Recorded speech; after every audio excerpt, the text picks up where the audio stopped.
Die geheime Künstlerin. Es war einmal eine Frau namens Hannah. Hannah war 35 Jahre alt und lebte mit ihrer Familie in einem kleinen Haus am Rande der Stadt. Sie hatte einen Mann, Tom, und 2 Kinder, Lisa und Max. Tagsüber arbeitete Hannah als Sekretärin in einem Büro. Aber Hannah hatte ein Geheimnis. Nachts war sie Künstlerin. Jeden Abend, wenn ihre Kinder schliefen und ihr Mann fernsah, ging Hannah in ihr kleines Arbeitszimmer. Dort hatte sie alles, was sie zum Malen brauchte: Pinsel, Farben, Leinwände und Wasser. Hannah liebte es zu malen. Es war ihre Zeit für sich, ihre Zeit zum Entspannen. Hannah malte schon viele Jahre. Als Kind hatte sie oft gemalt, aber dann hatte sie lange damit aufgehört. Erst vor 3 Jahren hatte sie wieder angefangen. Es war ein regnerischer Sonntag. Die Kinder spielten und Tom schlief. Hannah war langweilig gewesen. Da hatte sie in einer alten Schachtel ein paar Buntstifte und ein Blatt Papier gefunden. Sie hatte angefangen zu malen und konnte nicht mehr aufhören. Seitdem malt sie jeden Tag. Am Anfang hatte Hannah nur mit Buntstiften gemalt. Dann hatte sie Wasserfarben ausprobiert. Jetzt malte sie am liebsten mit Acrylfarben. Sie mochte es, wie schnell die Farben trockneten und wie kräftig sie auf der Leinwand aussahen. Hannahs Lieblingsfarben waren Orange, Gelb und Rot.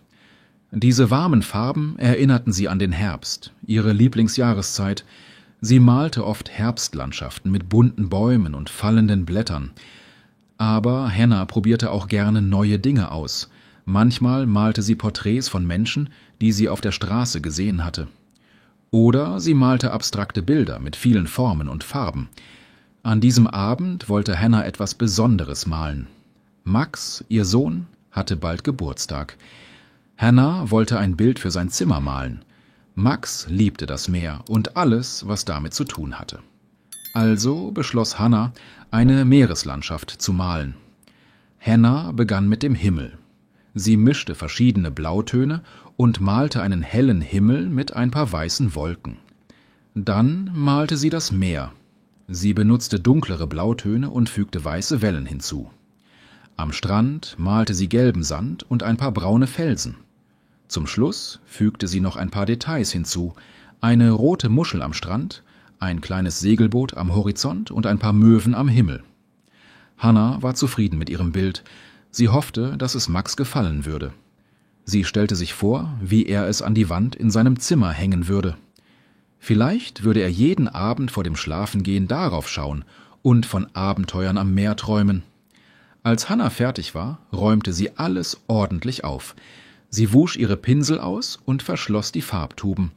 Dann ging sie leise ins Schlafzimmer. Tom schlief schon. Hannah legte sich neben ihn und schlief schnell ein. Sie träumte von blauem Wasser und goldenen Sandstränden. Am nächsten Morgen ist Hannah früh aufgestanden. Sie machte Frühstück für die Familie und brachte die Kinder zur Schule. Dann ging sie zur Arbeit. Den ganzen Tag über dachte sie an ihr Bild vom Meer. Sie konnte es kaum erwarten, am Abend weiter zu malen. Nach der Arbeit holte Hannah die Kinder von der Schule ab. Sie kochte Abendessen und half den Kindern bei den Hausaufgaben. Als die Kinder im Bett waren, ging sie wieder in ihr Arbeitszimmer. Sie wollte noch ein paar Details zu ihrem Meeresbild hinzufügen. Hannah malte einen Leuchtturm auf einen der Felsen. Sie fügte auch ein paar Palmen am Strand hinzu. Das Bild sah jetzt noch lebendiger aus. Hannah war stolz auf ihre Arbeit. Während sie malte, dachte Hannah darüber nach, warum sie ihre Kunst geheim hielt. Am Anfang war es einfach ihre private Zeit gewesen. Etwas nur für sie. Aber jetzt malte sie so viel und so gut, dass sie manchmal daran dachte, ihre Bilder zu verkaufen.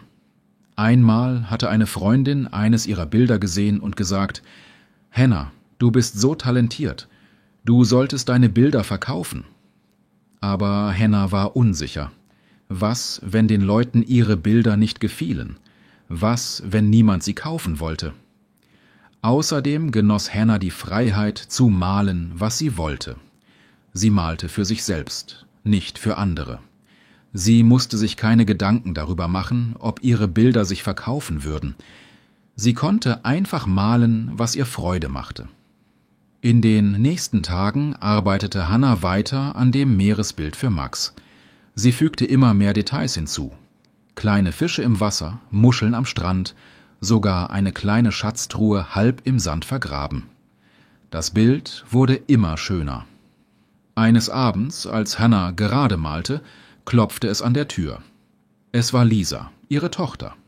»Mama?« fragte Lisa. »Ich kann nicht schlafen. Was machst du hier?« Hannah war überrascht. Sie hatte nicht gewollt, dass die Kinder von ihrem Hobby wussten, aber jetzt, wo Lisa hier war, beschloss sie, ehrlich zu sein. »Ich male, Schatz«, sagte sie. »Möchtest du es sehen?« Lisas Augen wurden groß, als sie das Bild sah. »Oh, Mama«, rief sie, »das ist so schön. Hast du das gemalt?« Hannah nickte. »Ja, das habe ich. Es ist ein Geburtstagsgeschenk für Max.« Lisa war begeistert. Sie fragte Hannah viele Fragen über das Malen. Wie lange sie schon malte, welche Farben sie benutzte, ob sie ihr auch das Malen beibringen könnte. Hannah war gerührt von Lisas Interesse. Sie hatte nicht erwartet, dass ihre Tochter so begeistert sein würde. »Wenn du möchtest, kann ich dir ein paar einfache Dinge beibringen«, sagte sie. Von da an malten Hannah und Lisa oft zusammen. Lisa lernte schnell, und bald hingen auch ihre Bilder an den Wänden des Hauses. Hannah freute sich, dass sie diese Leidenschaft mit ihrer Tochter teilen konnte. Auch Max war begeistert von dem Meeresbild, als er es zu seinem Geburtstag bekam. Er hing es über sein Bett und erzählte allen seinen Freunden stolz, dass seine Mutter es gemalt hatte. Langsam erfuhren immer mehr Menschen von Hannahs Talent. Ihre Freunde und Familie ermutigten sie, ihre Bilder zu zeigen. Schließlich beschloss Hannah, eine kleine Ausstellung in einem lokalen Café zu machen. Die Ausstellung war ein großer Erfolg. Viele Menschen kamen, um Hannahs Bilder zu sehen. Einige kauften sogar welche. Hannah war überrascht und glücklich über die positive Resonanz. Nach der Ausstellung dachte Hannah viel nach. Sie liebte ihren Job als Sekretärin, aber das Malen machte ihr noch mehr Freude. Vielleicht könnte sie in Zukunft weniger im Büro arbeiten und mehr Zeit fürs Malen haben. Hannah sprach mit Tom darüber. Er unterstützte sie voll und ganz. »Du bist so talentiert, Hannah«, sagte er. »Wenn du mehr Zeit fürs Malen haben möchtest, solltest du es tun.« So begann Hannah, ihre Arbeitsstunden im Büro zu reduzieren. Sie nahm auch Aufträge für Bilder an. Manchmal malte sie Porträts für Familien oder Landschaftsbilder für Büros. Sie genoss es, verschiedene Dinge auszuprobieren und neue Techniken zu lernen. Aber Hannah vergaß nie, warum sie angefangen hatte zu malen. Es war ihre Zeit für sich selbst, ihre Zeit zum Entspannen. Auch wenn sie jetzt manchmal für andere malte, behielt sie immer Zeit für ihre eigenen Projekte. Jeden Abend, wenn die Kinder im Bett waren, ging Hannah in ihr Arbeitszimmer. Sie zündete eine Kerze an, stellte leise Musik an und begann zu malen. In diesen ruhigen Stunden fühlte sie sich am glücklichsten. Hannah malte Bilder von allem, was sie inspirierte. Manchmal waren es die bunten Blumen in ihrem Garten. Manchmal waren es die Gesichter von Menschen, die sie auf der Straße sah. Und manchmal waren es einfach Formen und Farben, die aus ihrer Fantasie kamen. Mit der Zeit wurde Hannah immer besser. Ihre Bilder wurden detaillierter und ausdrucksstärker. Sie experimentierte mit verschiedenen Stilen und Techniken. Manchmal malte sie realistische Landschaften, manchmal abstrakte Kompositionen. Hannah begann auch anderen das Malen beizubringen. Sie gab Kurse für Anfänger im örtlichen Gemeindezentrum. Es machte ihr Freude, anderen zu helfen, ihre Kreativität zu entdecken. Eines Tages kam eine Frau zu ihrem Kurs, die sehr nervös war. »Ich kann überhaupt nicht malen«, sagte sie. Hannah lächelte. »Jeder kann malen«, sagte sie. »Man muss nur anfangen.« Am Ende des Kurses hatte die Frau ein schönes Bild gemalt und strahlte vor Stolz. Hannah dachte oft daran zurück, wie sie selbst angefangen hatte. Wie sie an jenem regnerischen Sonntag die alten Buntstifte gefunden hatte. Wie das Malen ihr Leben verändert hatte. Sie war dankbar für jedes Bild, das sie gemalt hatte, für jede Person, die sie inspiriert hatte. Auch wenn Hannah jetzt keine geheime Künstlerin mehr war, behielt sie doch immer etwas von diesem Gefühl. das Gefühl, dass das Malen etwas Besonderes war, etwas Magisches, etwas, das nur ihr gehörte, auch wenn sie es mit der Welt teilte. Und so malte Hannah weiter, Jahr für Jahr. Sie malte die Veränderungen in ihrem Leben, wie ihre Kinder größer wurden, wie die Jahreszeiten kamen und gingen, wie die Welt sich um sie herum veränderte. Jedes Bild war wie eine Seite in einem Tagebuch, das die Geschichte ihres Lebens erzählte. Hannah war nicht mehr die geheime Künstlerin, aber sie war eine Künstlerin, die ihr Geheimnis mit der Welt teilte. Und das machte sie glücklicher, als sie je gedacht hätte.